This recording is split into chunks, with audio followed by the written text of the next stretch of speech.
So we have the three narrators, Hamid, Maryam, and the desert.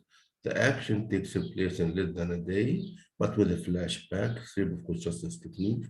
In practice, the desert narrator works as a third-person narrator, and Hamid, and Maryam voices overlap, and we know that multiple narration and the use of the multiple narration is to ensure a higher degree of credibility and truthfulness. And it is one of the main features of the modern novel today.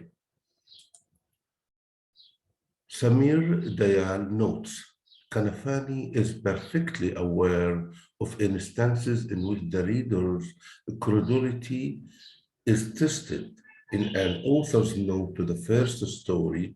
For instance, he warns the reader about the lack of any clear distinction between places and times which are far removed from each other. And here we talk about the symbolism, which is one of the main features of the modern novel or novella, and how they are used in this novella, or indeed between places and times at a single moment. As Kanafani goes on to say, the difficulty implicit in making one's way through a world which is jumbled in this fashion is one that is freely acknowledged. So we have a symbolic novella, we have allegorical novella, we have narrators like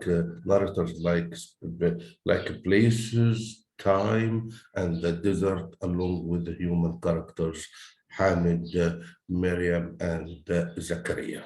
So, as Kanafan goes on to say, the difficulty implicit in making one's way through a world which is jumbled in this fashion is one that is freely acknowledged. The three characters are living in Gaza. So we can find here that the three characters are living in Gaza as the story starts. Hamid and Miriam's father is dead, and their mother has moved to Beirut. At the beginning, Zakaria is about to marry Miriam because she is pregnant. Because she is pregnant, he wants to marry her. Their marriage infuriates Hamid, angers Hamid, who decides to leave Gaza and to cross the desert to Jordan. Zakaria, the only human character who never gets to narrate, is the symbol of betrayal and facelessness. So Ghassan Kanafani did not give Zakaria a voice in order to symbolize his betrayal and facelessness. So we have three characters. They are living in Gaza. Hamid and Maryam father is dead. Their mother has moved to Beirut. At the beginning, Zakaria is about to marry Maryam because she is pregnant.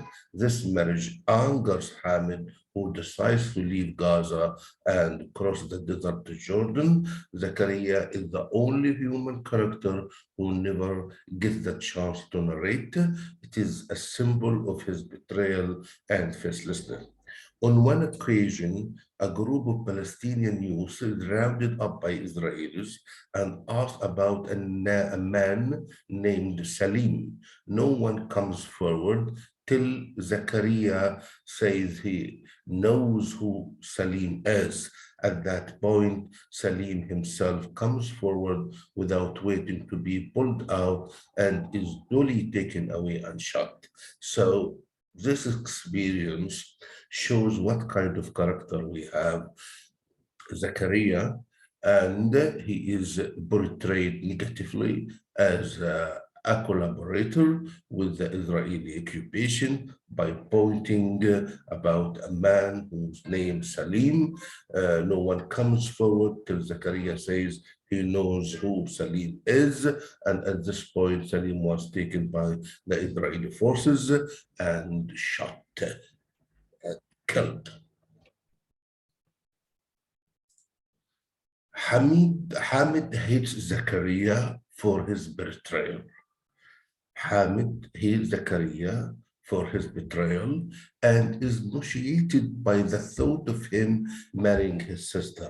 He knows the background of Zakaria and he doesn't like the idea that this kind of guy will marry his own sister, which the reader likely joins him in as it turns out that Zakaria is already married and he has 5 children. As Hamid is crossing the desert, Zakaria tells Maryam she should have an abortion, which she is reluctant and unwilling to do. Her story and Hamid's are told at the same time, interweaving, though separated by time and space. So there was overlapping of narration. Hamid through reflection and Maryam through flashback. So Hamid hates Zakaria because of the incident with Salim, because of his betrayal, and is nauseated by the thought of him marrying his own sister. And the reader will sympathize with Hamid also when he comes to know that Zakaria is already married, has 5 children, and as we see, as Hamid is crossing the desert, Zakaria tells Miriam she should have an abortion, means getting rid of the child, which she is reluctant to do, unwilling to do. And we will find also that her story, the story of Miriam and Hamid, are told at the same time, interweaving, interconnecting, though separated by time and space. Hamid is still traveling when he comes and cross an Israeli soldier. He doesn't know what to do with him, worrying that a patrol will come along. He tries to speak to him, but of course, the man doesn't speak Arabic and Hamid doesn't speak Hebrew. So Dayan notes unavoidably they find that they are locked in a struggle, means the Israelis and the Palestinians, and the only resolution to this symbolic impasse is violent death. The fateful convergence, the fateful meeting of Hamid's life and the soldier's life is calculated.